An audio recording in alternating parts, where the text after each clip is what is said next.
लहलहाते खेतों पे जवानी का शमा, लहलहाते खेतों पे जवानी का शमा, और दहकानों के छप्पर में बत्ती ना धुआं। दहकान माने किसान। दहकानों के छप्पर में बत्ती ना धुआं। ए फलक बोस मिलने आकाश छूती हुई चिमनियाँ, मिलों की चिमनियाँ। ए फलक बोस मिलने ए दिल कशाओं सीमी बाजार। मन मोहने वाली बाजार, जैसे आज माल वगैरह देखते हो उस तरह का दिल कशाओं सीमी बाजार। और गलाजत पे झपटते भूखे नादार। गलाजत में कहते हैं जो बाह में पतरी फेंक देते हैं ना, उसमें जो जूठन होता है उसको गलाजत कहते हैं। गलाजत पे झपटते भूखे नादार। बच्चे उसको इंतजार करते हैं, इसलिए गलाजत पे झपटते भूखे नादार। ये सब क्यों है? ये सब क्यों है? ऐसा क्यों है? इंसान का असली रहनुमा कौन है? मुझे सोचने दे, मुझे सोचने दे।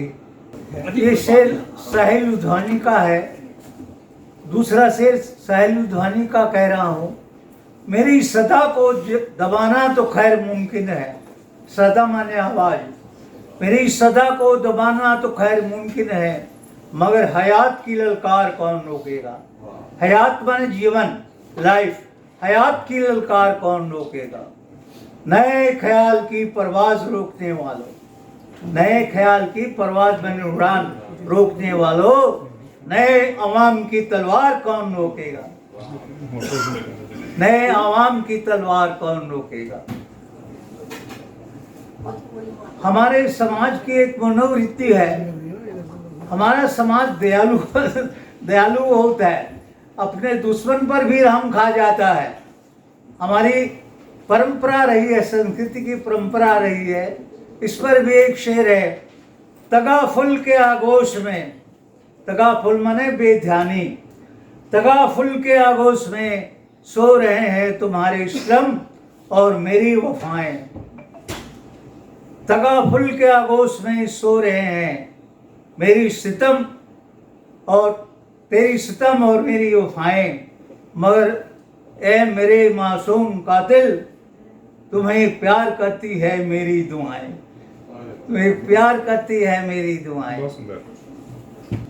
गुलामी के खिलाफ बुद्ध ने बगावत की। गुलामी के खिलाफ बुद्ध ने बगावत की। बुद्ध का कथन है सुत्त निपात में, उत्थानो तो जो सुत्त है उसमें बुद्ध का कथन है। क्या कथन है? संगामे में मतंग, संगामे में मतंग सेय यंजी जीवे पराजिते। संगामे माने संग्राम, युद्ध के मैदान। संगामे में मतंग मर जाना, युद्ध के मैदान में मर जाना। सेय श्रेयस्कर है, यंजी जीवे पराजिते। पराजित हो करके जीने की अपेक्षा, पराजित हो करके जीने की अपेक्षा लड़ाई के मैदान में लड़ते हुए मर जाना श्रेयस्कर है, बेहतर है। ये बुद्ध का वचन है। आज से 2500-2600 साल पहले बुद्ध ने गुलामी के खिलाफ बगावत की। संगामे में पतंग सेय यंची जीवे पराजिते। पराजित होकर जीने की अपेक्षा लड़ाई के मैदान में मर जाना श्रेयस्कर है। ये बुद्ध के वचन हैं। बुद्ध ने गुलामी के खिलाफ कितनी बड़ी बगावत की, कितनी बड़ी बगावत की। सारा वर्ण व्यवस्था के खिलाफ बगावत की। बिगड़ी हुई अक्ल से हमाकत बेहतर, बिगड़ी हुई अक्ल से हमाकत बेहतर। हमाकत माने मूर्खता। बिगड़ी हुई अक्ल से हमाकत बेहतर, धोखे की मोहब्बत से अदावत बेहतर। धोखे की मोहब्बत से अदावत बेहतर। शैतान वो अबू जहल की अजमत की कसम, अबू जहल मोहम्मद के खिलाफ बोलने वाला इंसान था। अबू जहल शैतान हो, अबू जहल की अजमत की कसम, अजमत बने महानता, अजमत बने महानता, अजमत की कसम, 100 बार गुलामी से बगावत बेहतर, 100 बार गुलामी से बगावत बेहतर। इसी कड़ी में और एक शेर कहते हुए अपनी बात को रखूंगा। जोश महियावादी ने गुलामी के खिलाफ शेर लिखे हैं, जो भीम पत्रिका के संपादक दिवंगत लवली राम बाली जी की किताब से मैंने लिया है इसको। अम्बेडकर ने क्या किया, डॉक्टर अम्बेडकर ने क्या किया, उसकी बड़ी मशहूर किताब है, जिन्होंने भी अपनी लाइब्रेरी में रखा होगा, पढ़ा होगा, उसे ये शेर है। गुलामी में बशर इज्जत के माने भूल जाता है, गुलामी में बशर माने इंसान आदमी, गुलामी में बशर इज्जत के मायने भूल जाता है, पहन कर तौक लानत का खुशी से फूल जाता है। तौक कहते हैं गले से करके पाँव में जो बेड़ियां डाली जाती हैं उनको तौक कहते हैं। पहन कर तौक लानत का खुशी से फूल जाता है। गुलामी सरबुलंदी के नतायज से डराती है, गुलामी सरबुलंदी के नतायज से डराती है, जमी पर पेट के बल रींगने का गुर सिखाती है। गुलामी सरबुलंदी के नतायज से डराती, सिर ऊंचा करके बोलना कि जो नताज बने परिणाम, रिजल्ट, नताज से डराती है, और जमी पर पेट के बल रींगने का गुर सिखाती है। गुलामी देखती है खौफे जहां हर अज़्म के अंदर, अज़्म माने निर्णय, डिसीजन, गुलामी देखती है खौफे माने डर, जहां हर अज़्म के अंदर, हरासा बज़्म के अंदर, सभा में बोलने से डरना, हरासा बज़्म के अंदर, गुरेजा रज़्म के अंदर, गुरेजा माने रज़्म माने युद्ध में भागती हुई, युद्ध में भागती हुई।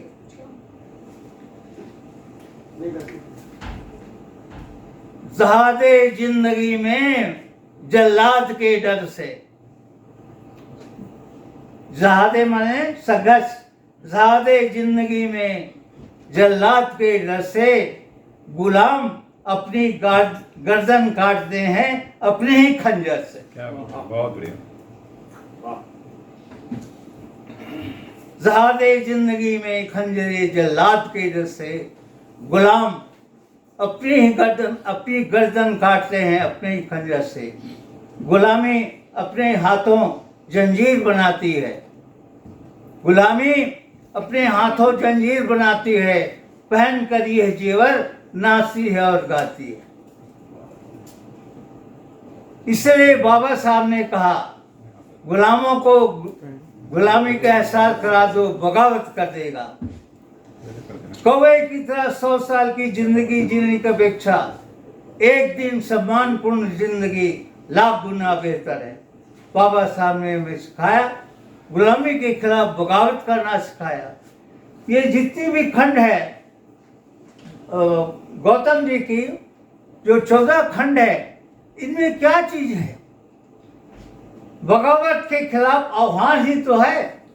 हर एक अंक में गुलामी के खिलाफ बगावत करने का, मानवता की दर्जा को रेस करने की आह्वान है।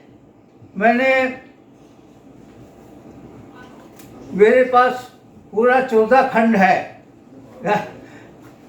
14 खंड मेरे पास है। पहले 9 में से 3 खंड मैंने पढ़ा, उसके बाद पढ़ नहीं पाया, और 12 तारीख को पांचों खंड मेरे को दे गए, 10 से 14 तक 5 खंड दे दिए। उसमें से पहले खंड को पूरा पढ़ा, एक दिन रात लगा करके पूरा पढ़ लिया, पहले 10वें खंड को पढ़ लिया है, और बाकी को पढ़ नहीं पाया। जो 11वें खंड में वाम सेब से रिलेटेड है। वाम सेब का पत्रकारिता वो पहली किताब दी थी कवर पेज में, वो पढ़ी भी है, दूसरी ज़्यादा अच्छे ढंग से लिखी हुई है। उसके बारे में थोड़ा सा कहते हुए अपनी वाणी को विराम दूंगा। मेरा दाहिना हाथ खराब हो गया है। 2016 से मुझे लकवा है दाहिनी साइड में, तो बाएं हाथ से लिखना शुरू किया। क्या बात है, बहुत बढ़िया। दाहिना हाथ बेकार हो गया तो बाएं हाथ से मैंने लिखना शुरू किया और करीब करीब ठीक ही लिख लेता हूँ। बहुत बढ़िया लिखा है। स्पीड कम है लेकिन ठीक ही लिख लेता हूँ। मुझे महात्मा फुले की याद आ जाती है। महात्मा फुले को भी अंतिम समय में लकवा मार गया था, दाहिने हाथ से लिखते थे तो बाएं हाथ से लिखना शुरू किया। उससे मुझे प्रेरणा मिली कि बाएं हाथ से भी लिख सकता हूँ। तो बाएं हाथ से मैंने कई आर्टिकल लिखे हैं, कई पेजेस भर दिए हैं लिख लिख के, हिंदी और अंग्रेजी दोनों में लिखा हुआ है। तो ये थोड़ा सा नोट किया हुआ है।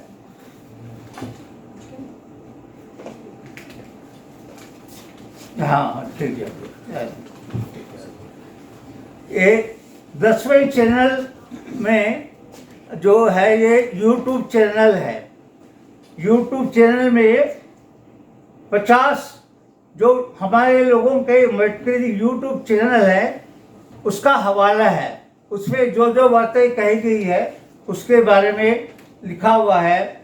जैसे दलित दस्तक है, नेशनल दस्तक है और बहुजन समाज से रिलेटेड बहुत सारे चैनल्स हैं, वो सारे लिखा हुआ है।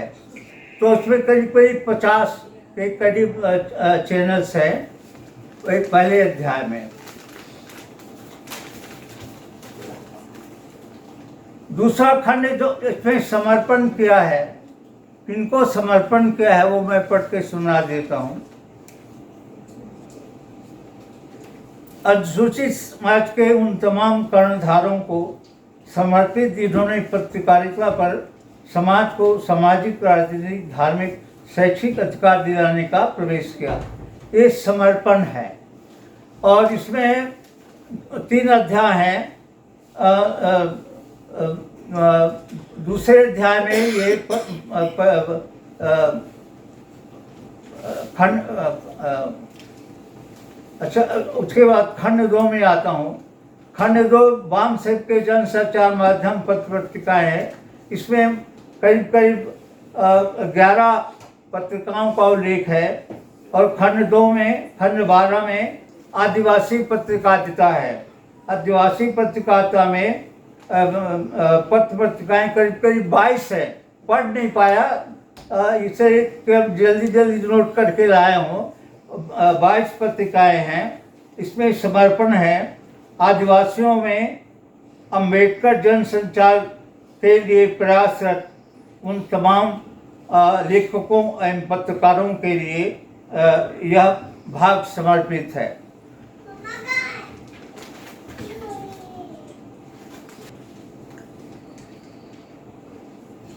पहले भाग में से 10वें भाग में से मैंने कुछ चीज़ें नोट करी, वो थोड़ा सा उल्लेख करना समझता हूँ।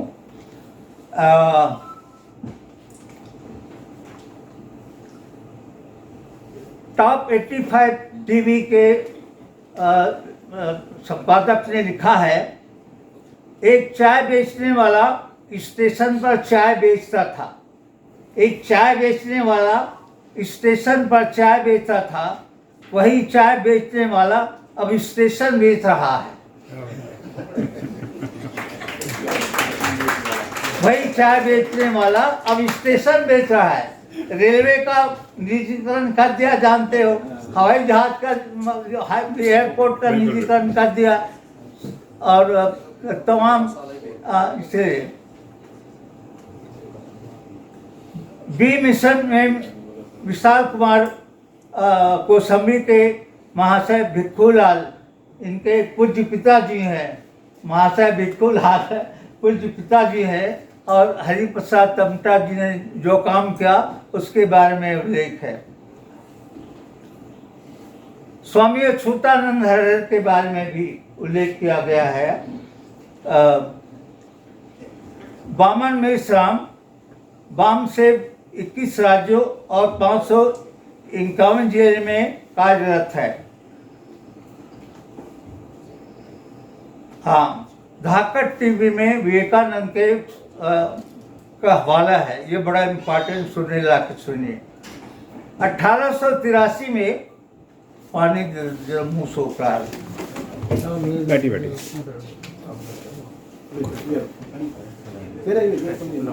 इधर सीधे हाथ पकड़ दे, सीधे। 1883 में विवेकानंद जी शिकागो गए थे विश्व धर्म सम्मेलन में भाग लेने के लिए। तो वो जात का कायस्थ था और कायस्थ शूद्र होते हैं, कायस्थ शूद्र होते हैं, चौथे वर्ण में आते हैं। तो उनको बोलने की जात थी नहीं, तो वहाँ से चिट्ठी लिखी शंकराचार्य को कि हमको सर्टिफिकेट दो बोलने के लिए। शंकराचार्य ने साफ मना कर दिया, तुम जात के शूद्र हो, तुमको बोलने का समय नहीं दिया जाएगा। तब हमारे बौद्ध विद्वान अनारिक धम्मपाल ने अपना समय काट के उसको बोलने का समय दिया था। ये बड़ी लंबी कहानी है, उसको दिया था और वो शुद्ध पर बोले और उनका भाषण बहुत इम्प्रेसिव रहा। लोग जहाँ जहाँ जाते पीछे पीछे लोग। जब वो लौट करके भारत में आए, जो लौट करके भारत में आए तो लोग उसका सम्मान करना चाहते थे। सम्मान करने के लिए कलकत्ता में वहाँ का जो चीफ जस्टिस था गुरनाम बनर्जी, उनको कहा गया चेयरमैनशिप के लिए। उसने साफ मना कर दिया कि मैं शूद्र के गले में हाथ नहीं डाल सकता, मना कर दिया। कुछ दिन के बाद में उनकी डेथ हो गई। अब डेथ होने के बाद में कहा कि भाई अब तो जीवित है नहीं, अब तो केवल फोटो में माला चढ़ाना है। तब उन्होंने कहा कि किसी भी हालत में मैं शूद्र के फोटो में माला नहीं डाल सकता, शूद्र के फोटो में माला नहीं डाल सकता। उसने कहा शुक्र करो कि ये विक्टोरिया का राज्य है, ये विक्टोरिया का राज्य है। अगर मनु का राज्य होता तो मैं उसको फांसी पर लटका देता, उनको फांसी पर लटका देता। ये एच.एल. दुसाद ने अपनी किताब में लिखा हुआ है, वहां से मैं पढ़ कर सुना रहा हूँ। तो इस तरह के इंफॉर्मेशन इसकी इन चैनलों में दिया हुआ है। और ज़्यादा ना कहते हुए शॉर्ट करता हूँ। और खंड 2 का हो गया।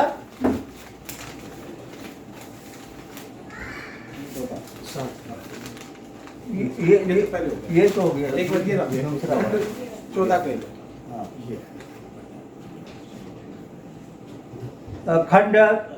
खंड 14 के बारे में हमारे पूजनीय साहब ने बहुत कुछ बता दिया है, तो उसमें बताने की जरूरत नहीं है। इसमें करीब करीब 14 अम्बेडकरी गीतों का संकलन है अलग अलग। इसमें अम्बेडकर के जीवन पर गीत है, गीतों द्वारा भजनों द्वारा अम्बेडकर जन संचार, रागनियों द्वारा अम्बेडकर संचार, बारहमासा द्वारा जन संचार, गज़ल द्वारा अम्बेडकर जन संचार, कव्वाली द्वारा, मल्हार द्वारा, आल्हा द्वारा, रशिया द्वारा, सप्री द्वारा, ख्याल द्वारा, ये ऑडियो वीडियो द्वारा ये संकलन है गीतों का। बड़ी लंबी चौड़ी संकलन है, बहुत मेहनत किया है। मैं बधाई देना चाहता हूँ। अगर आपने अभी तक हमारा चैनल सब्सक्राइब नहीं किया है तो सब्सक्राइब करें और घंटी का बटन बिल्कुल भी दबाना ना भूलें ताकि सभी लेटेस्ट खबरें पहुंच सकें आप पे सबसे पहले।